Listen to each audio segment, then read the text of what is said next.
Hello everyone, welcome to my YouTube channel. आज इस video में हम बात करेंगे एनसीईआरटी के चैप्टर वाइज क्वेश्चन आंसर के बारे में, जो कि होंगे बायोलॉजी +1 क्लास से रिलेटेड। सबसे पहले हम बात करेंगे चैप्टर लिविंग वर्ल्ड के बारे में, जिसके जो है क्वेश्चंस आज हम डिटेल में बात करेंगे। ये क्वेश्चन जो है हरियाणा टेट के यानी जो एस्टेट का पेपर होता है उसे जो है निकाले गए हैं। वो जो है चैप्टर वाइज अरेंज किए गए हैं, उसी से रिलेटेड ये जो है आप पीडीएफ देख सकते हो। तो ये क्वेश्चन जो है हम आज देखेंगे कि एस्टेट के अंदर लिविंग वर्ल्ड से कौन कौन से क्वेश्चन जो है लास्ट ईयर पेपर्स में आए थे। तो सबसे पहले अगर हम बात करते हैं यहाँ पर, तो सबसे पहला क्वेश्चन है which of the following taxonomic term may be substituted by any of the others. कौन सी टैक्सोनॉमिक टर्म जो है सब्स्टिट्यूट की जा सकते हैं किसी भी दूसरी टर्म के साथ। Options are order, taxon, species या फिर क्लास। ये क्वेश्चन जो है स्टेट 2023 के अंदर आया था। टेक्सोनॉमिक टर्म यहाँ पर जो है पूछी गई थी, यानी लास्ट टाइम जो पेपर हुआ था उससे रिलेटेड ये जो है क्वेश्चन था। तो यहाँ पर इसका सही आंसर होगा option number B, that is taxon. Taxon को जो है किसी भी टर्म के साथ सब्स्टिट्यूट किया जा सकता है। It can be substitute for any rank in the classification system. Taxonomy की जो हायरार्की होती है उसके अंदर जो है इसको जो है लिखा जा सकता है। क्लास अगर होती है तो भी कह सकते हैं। मान लीजिए कोई भी क्लास है, ठीक है, वो कोई भी स्पीशीज हमारे लिए पार्थिनियम स्पीशीज है, वो जौन सी क्लास के साथ बिलोंग करती है, ऑर्डर के साथ बिलोंग करती है, तो क्लास भी जो है टेक्सॉन हो सकता है, ऑर्डर भी टेक्सॉन हो सकता है, स्पीशीज भी, किंगडम भी, डिवीजन भी, सभी जो है हायरार्की के अंदर जो क्लासिफिकेशन हायरार्की होती है उसके लिए जो है टेक्सॉन टर्म यूज किया जा सकता है। अब बात करते हैं 16 क्वेश्चन की। The taxonomical aid where plants and animals are recognised based on the contrasting characteristics is known as. Options are monograph, key, herbarium या फिर मैनुअल। ये है एस्टेट 2022 के अंदर पेपर हमें आया था। तो इसका अगर हम करेक्ट आंसर की बात करें तो करेक्ट आंसर होगा ऑप्शन नंबर बी, की। जो की होते हैं उसके अंदर जो है कंट्रास्टिंग कैरेक्टर्स यूज किए जाते हैं, और जो है उसको आइडेंटिफिकेशन के लिए या रिकॉग्निशन के लिए हम लोग मान सकते हैं यूज करते हैं इन द टेक्सोनॉमिकल। मान लीजिए दे रहा था स्पीशीज जो कि सी है, ठीक है। अब जो है हमें इसका आइडेंटिफाई करना है कि ये जो है कौन सी क्लास से बिलोंग करती है। इसके लिए हम क्या करेंगे, हम कोई भी करेक्टर्स उसके चेक करेंगे कि करके जो है सारे इसके करेक्टर्स यूज किए जाएंगे। एक्सटर्नल करेक्टर्स से लेके इंटरनल करेक्टर्स तक उसके सारे यूज किए जाएंगे। एक्सटर्नल करेक्टर्स मान लीजिए कोई भी इसका हो सकता है। मान लीजिए इसमें पैरेलल वेरिएशन कौन सी, ठीक है, पैरेलल वेरिएशन अगर उसको मिलती है तो उसको 1 मार्क दिया जाएगा, नहीं तो उसको 0 मार्क्स यहाँ पर दे दी जाएगी। इसी तरह करते करते जो है हम सारे करेक्टर्स इसके यूज करेंगे। एक्सेल प्लांटेशन सारे जो है हम लोग देख सकते हैं कि इसके लिए हम लोग यूज करेंगे कौन सी प्रेजेंटेशन कैसे होगा। लास्ट में जो है इसके पास नंबरिंग आएगी कितने होगा। फिर जो है रिकॉर्ड्स में चेक किया जाएगा कि इसको जो है इसके अंदर क्या क्या प्रेजेंट था और स्पीशीज को किससे जो है बिलोंग करती है। इससे जो है इसकी आइडेंटिफिकेशन होती है, रिकॉग्निशन होती है कि ये जो है किससे बिलोंग कर रही होगी, कौन सी फैमिली से बिलोंग कर रही होगी, कौन सी ऑर्डर से, और इस स्पीशीज का कौन सा नाम होगा। तो ये जो है कॉन्ट्रास्टिंग कैरेक्टर्स के बेसिस पर होती है। इसको जो है हम लोग की बोलते हैं।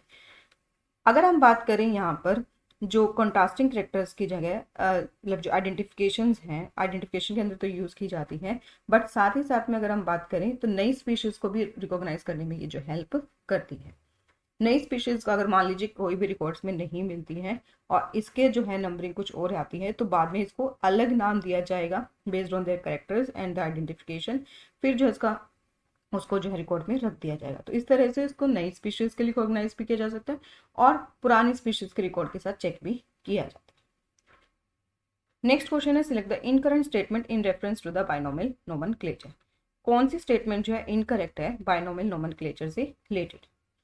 Options are each organism is belonging to the genus has a specific name.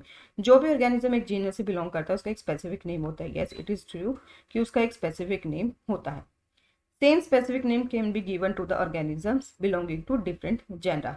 Specific name यानी बात करते हैं स्पीशीज का जो नेम होता है वो जो है सेम दिया जा सकता है अगर वो है। जैसे कि अगर हम बात करें बहुत से करेक्टर्स यहाँ पर होते हैं जिसमें एनिमल्स के अंदर हम बात करते हैं तो जो है स्पीशीज नेम सेम हो सकता है। इंडिका जैसे स्पीशीज बहुत जगह देखने को मिलती है, तो वो जो है सेम हो सकता है। Linnaeus used Latin word for binomial nomenclature at is was a dead language. Yes, Linnaeus ने जो है लेटिन लैंग्वेज को यूज किया था बिकॉज अब ये डेड लैंग्वेज हो सकती है, मतलब अब कम्युनिकेशन के अंदर इसको यूज नहीं किया जा सकता। तो tautonymies are allowed in the plants and animals. No, this is the wrong statement. Tautonymies जो होते हैं वो जो है सिर्फ एनिमल्स के अंदर प्रेजेंट होते हैं, प्लांट्स के अंदर टोटोनॉमीज यूज नहीं किए जा सकते। टोटोनॉमी की बात करें तो एक साइंटिफिक नेम होता है वेयर जीनस और स्पेसिफिक नेम दोनों ही आइडेंटिकल होते हैं, दोनों के दोनों सेम हो सकते हैं। स्पीशीज नेम सेम हो सकता है, स्पेसिफिक नेम सेम हो सकते हैं दो स्पीशीज के, बट उसका जीनस भी सेम हो और उसका स्पेसिफिक नेम भी सेम हो। वो एनिमल में तो होता है बट वो प्लांट में नहीं हो सकता। मान लीजिए एग्जाम्पल है, रैट के लिए जो साइंटिफिक नेम होता है रेटस रेटस, ये जो है इसका जेनरिक नेम है, ये इसका स्पेसिफिक नेम है, दोनों यहाँ पर जो है सेम रहते हैं। बट ये एनिमल का है, रैट जो होता है एक एनिमल है, बट प्लांट में ऐसा नहीं होता है, यानी बॉटनी के अंदर ऐसा नहीं होता। तो बॉटनी के अंदर रूल कहता है कि जो जेनरिक नेम है और स्पेसिफिक नेम है वो डिफरेंट होने चाहिए। इस वजह से ये स्टेटमेंट जो है गलत होते हैं। तो करेक्ट ऑप्शन होगा option number D.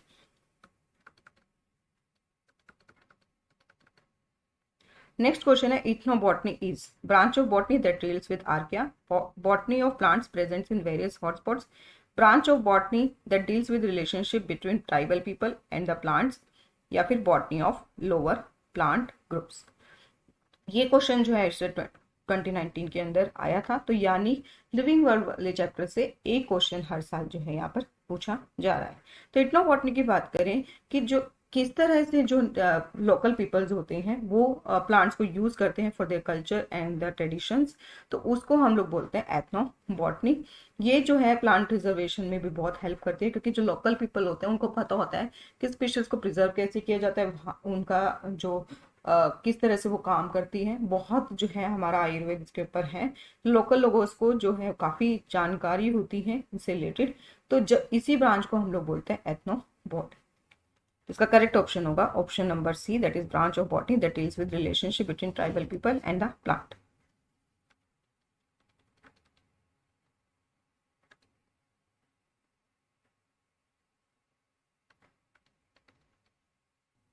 Next question is question number 5. Neotype is validly designated when syntype is not available, isotype is available, holotype is lost, या फिर all the original material is lost। holotype की अगर हम बात करें, syntype क्या होता है, जब सेम टाइप के जो मटेरियल्स होते हैं, जो कह सकते हैं स्पेसिमेंस होते हैं, उसको हम लोग बोलते हैं syntype। तो यहाँ पर जो है syntype में तो है सेम कॉपी जो होती है उसको कहते हैं। तो नियोटाइप तो न्यू जो होता है, बिल्कुल नया जो होता है, जो अगर बनाया है, कभी क्या होता है कई बार ओरिजिनल जो है ओरिजिनल जो स्पेसिमेन होता है वो गुम हो जाता है, तो उसकी जगह पर एक नया स्पेसिमेन और लेके आया जाता है, तो उसको हम लोग बोलते हैं नियोटाइप। ठीक है, तो नियोटाइप जब होता है जब जो सारे ओरिजिनल मटेरियल होता है वो लॉस्ट हो जाता है, या फिर हम इसे कह सकते हैं कि होलोटाइप जो है लॉस्ट हो जाता है।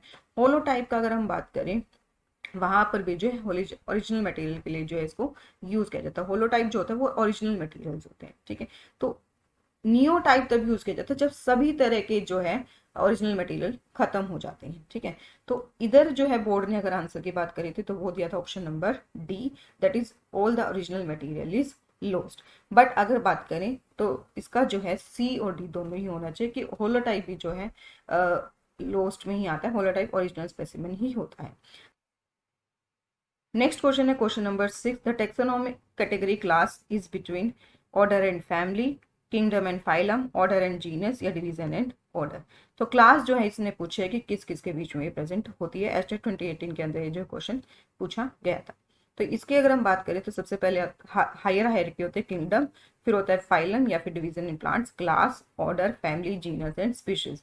तो क्लास जो अगर हम बीच की बात करें तो उसके ऊपर आता है फाइलम और उसके नीचे आता है ऑर्डर। तो क्लास जो है फाइलम और ऑर्डर के बीच में या डिवीजन और ऑर्डर के बीच में काम करेगी। तो करेक्ट होगा ऑप्शन नंबर डी। ठीक है, तो ये थे क्वेश्चन हमारे लिविंग वर्ल्ड से लेकर, जिसमें जो है हर साल एक क्वेश्चन यहाँ पर आपको देखने को मिलेगा। ये जो है आपको 2018 से लेकर 2016 से लेकर जो है 2023 तक के क्वेश्चन है। मोस्टली जो है इस चैप्टर से एक क्वेश्चन हर साल रिपीट हो रहा है। तो आज के लिए जो है हमने किया है चैप्टर नंबर 1। नेक्स्ट वीडियो में बात करेंगे बायोलॉजिकल क्लासिफिकेशन के बारे में। और अगर आपके कोई डाउट्स हैं तो आप जो है कमेंट सेक्शन में लिखकर बता सकते हैं। नेक्स्ट वीडियो में जो है इसको सॉल्व करने की कोशिश करेंगे। अगर वीडियो अच्छी लगी तो प्लीज़ लाइक, शेयर और सब्सक्राइब करना ना भूलें। Thank you.